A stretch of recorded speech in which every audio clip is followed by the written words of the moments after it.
Hello there, here's my pile of cardboard, and if you remember, this pile of cardboard was in the back because I was trying to terminate a cover crop. Goal was to plant watermelons here. But after 4 days the cardboard didn't do much, as you can see, so it kind of yellowed out in some places a bit. Need to go back to the drawing board and find another way to just make a bit of space. Basically, I don't need to terminate the whole crop because all of these grasses and herbs, they're putting all kind of nitrogen and phosphorus and especially liquid carbon into the soil.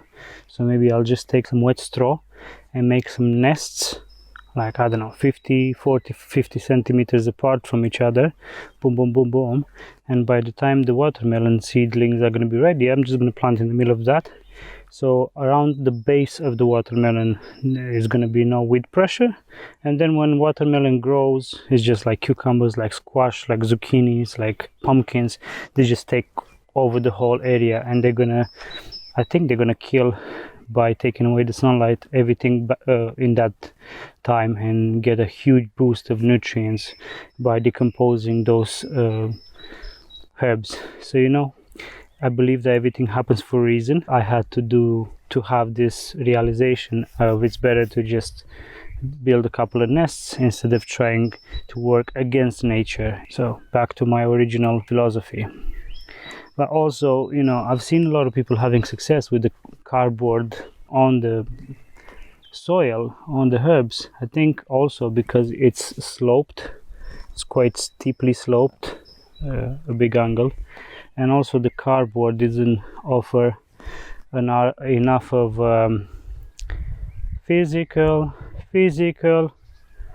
pressure over the grass. So the grass was always bouncing between the cardboard and the soil. So I saw other people using literally rugs. So if I had a rug, I can just wet the rug, and that's going to offer enough physical pressure to hold it down and to invite the slugs and other bugs to come and devour them really quick, transforming it into lush soil. While the cardboard itself, I'm going to use to save a bit on my straw, because I still need to mulch all of that stuff, all of that big piece of land in the back. Once the corn, the beans and the pumpkins and the squashes are up, I'm gonna mulch it. I also need quite a big chunk of that straw for mushroom growing. So I need to be careful now, because I'm reaching that sensitive space where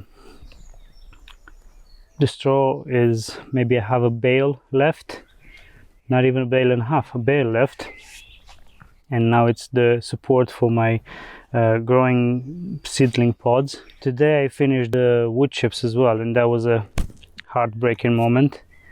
I really wish I had more wood chips.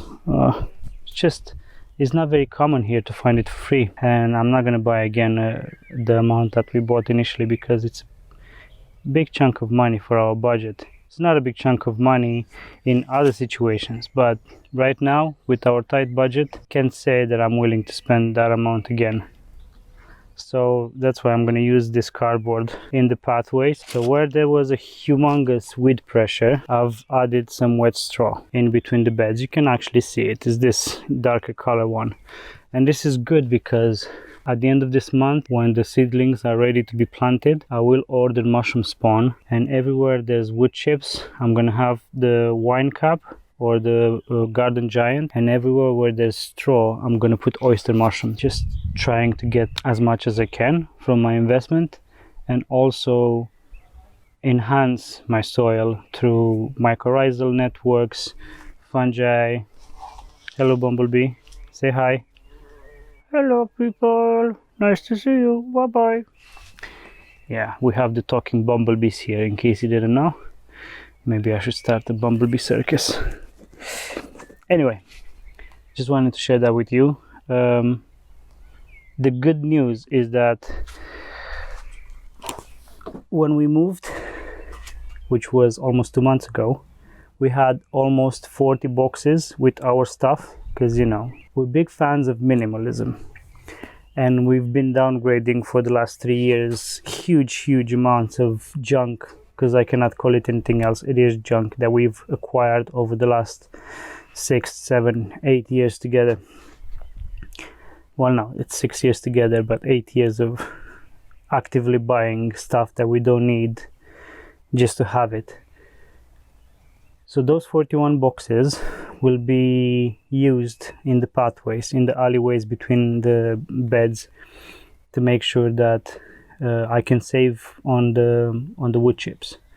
So I'll bring it all here, and every time the weeds are gonna flare up in between, boom, couple of layers of cardboard, and 41 boxes should last me hopefully for this year. If not, dumpsters.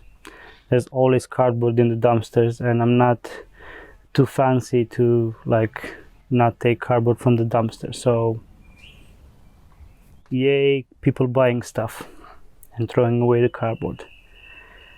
But this is what I'm gonna be doing now.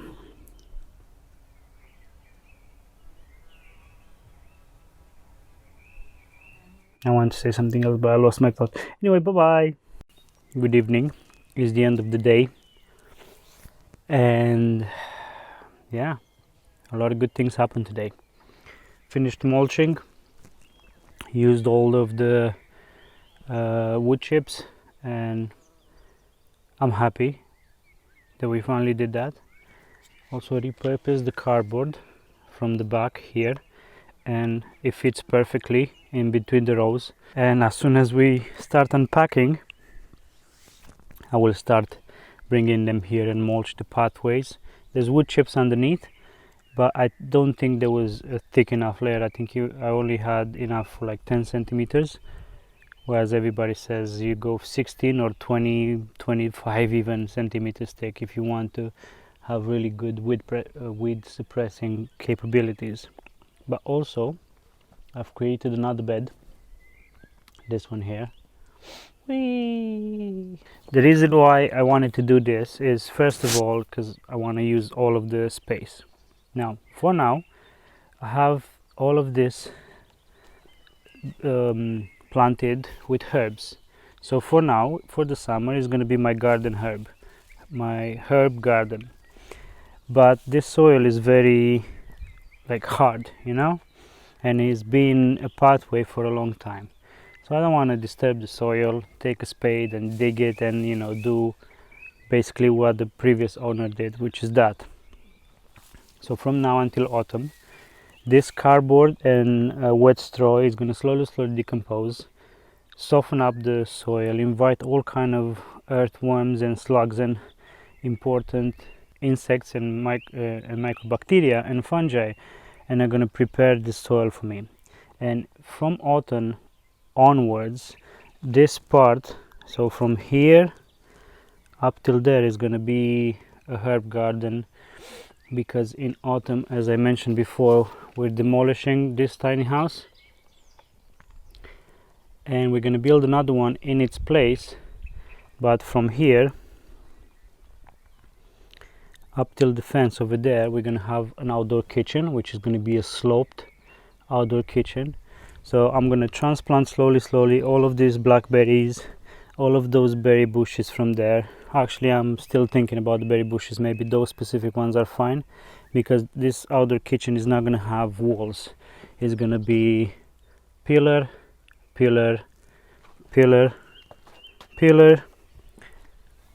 sloped roof, and then that's about it. And a proper, insulation on the roof, so it doesn't rain inside.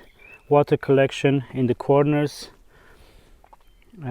Smokehouse, outdoor kitchen, stove, wood burning stove, all of that stuff. But some things will have to be transplanted. So like all of this, and part of this. Now I'm gonna do air layering on a lot of trees this year and transplant them in the back, because I have some ideas. So this branch from here, this main one, because of the sloped roof, I'm gonna air root this, air layer is called, and root up this and transform it into another viable tree. and then all of this is going to be protected from the roof, or we're going to build the roof in such a way that we can still save this beautiful walnut tree, which hopefully is going to produce a lot of delicious walnuts for us this year. So this is why I'm terraforming, is that a good word for this? This is why I'm preparing this part of the soil slowly over the summertime, actually, just to make sure that this is done properly and it's speed up so it's ready by autumn. I'm gonna build some trellises, more like this one, from here to here, and I'm gonna plant all my excess tomatoes and all vining plants, because hey, I did plant about 250 seeds of tomato of 53 varieties, so I will definitely have extras, so they can just produce a lot of delicious tomatoes for us, prepare the soil, happy day. But yeah, so that's what I've done today. Observed a lot of bees. Oh my god, I've seen the most ginormous, humongous, look, I'm getting goosebumps, hornet, wasp, I don't know what it was, I need to look it up on the internet tonight. It was like this big. It was caught in the greenhouse, and I didn't really had time or the brain capacity to go and to grab the camera and stuff like that. But I took a jar because it was stuck in the greenhouse roof. I've observed this about bugs. If they're stuck in front of a window or in a see-through plastic like the greenhouse, they just think that outside is there and they keep smashing their head on it instead of looking for the exit, which both of the doors on each side were open. Anyway, I'm not going to discuss the intelligence of insects, but this freaking big, like, was that 10-15 centimeters. I put it in the jar, I released it, it was very happy, but like, I've never seen a wasp or a hornet that big. I need to look into it. Like, what does it eat? Baby humans, baby pandas, I don't know, but it was humongous. Moving on, I've witnessed, or like peeped at two ladybugs mating. It was a sight to see. What can I say? I'm happy that they're multiplying and that they're breeding here, because aphids, and they're a prime predator of aphids. And from past years in tiny gardens where aphids destroyed a lot of my crops, I am happy that Mr. Ladybug and Mrs. Ladybug are doing the mambo number 5 here, and hopefully plant eggs all over the place, and the new generation of ladybugs is gonna hunt down and devour all the aphids that usually they come. I've also done what I said I'm gonna do, which is cardboard underneath and wet straw on top, and this is where I'm gonna plant my watermelons. That's why I have 8 rows, 4 of each I'm gonna plant here. I think I might have screwed up a bit the count, so I'm missing 1, 2, 3 here, and then I have extra here in between with no one here. I'll fix it tomorrow. Tired maybe, I don't know, something happened, optical illusion, what else, it's fine. Basically I'm gonna plant the transplants in the middle of each pile, and this cardboard is gonna, mush up everything underneath with the straw, and then they will grow, take all over this place. And my excess watermelons, gonna plant them with the garlic, because it seems that garlic and watermelon are good companion plants, where nobody else likes garlic, so everybody else is a vampire. But look at this garlic, oh my god, like 3 days of sun and it just exploded. I need to cut some of it and just encourage it to let's try it. It must be very strong.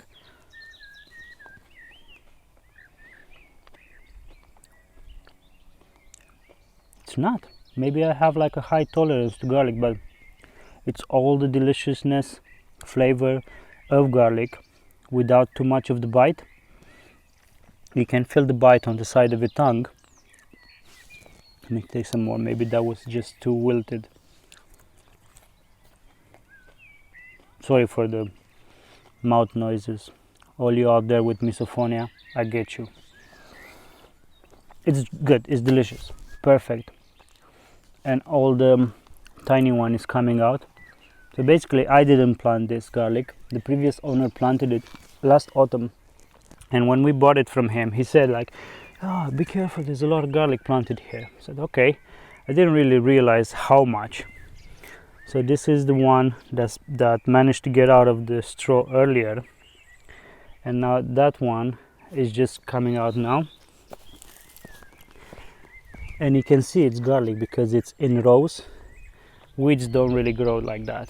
And I think there's garlic here as well, because there's another one coming out here. Probably in time, when they germinate and they have exposure to sun, all of this. Initially we wanted to come with the tomatoes from there all the way here, but now because there's so much garlic, I'm not going to waste this crop. I'm going to let the garlic, and we're going to give them the gift of watermelon, so they can all be happy here. And it's going to be garlic, watermelon and gooseberries. Anyway, that's it for today. And I haven't mentioned this in a long time, but if you do like these videos, you know, it really helps just to, it's not about acknowledgement, but just to know that you guys are out there, to like, subscribe, hit the notification bell, comment. I really want your, I don't want opinions, I want hardcore, proven and tested advice about gardening. And it has to be regenerative gardening, what your grandmas and great grandpas and grandma were doing, not this conventional bullshit. If you tell me that I need to spray glyphosate, we're done. It's the end of conversation. I'm really interested in hardcore advice, somebody that's been doing this for a couple of years and has proactive advice for me, so that I can foresee, I don't know, mistakes and fix them, or I can foresee problems and have a solution for them before they even happen. Like the aphids, you know, I know they're gonna be shit ton of aphids, so that's why I'm happy that the ladybugs and the lacewing bugs are all over the place, and even the wasps. I think I might have a wasp or a hornet nest here in this wall, because they're always buzzing and they're coming in and out. It's their airport. So yes, thank you very much for watching. Really appreciate you being here, but would really appreciate so much some practical advice about regenerative agriculture. Yeah, that's it. Oh, question for you out there. The creek is dirty. The creek is full of plastic and bugs and shit. How would I go about cleaning the creek? I've never done anything like that.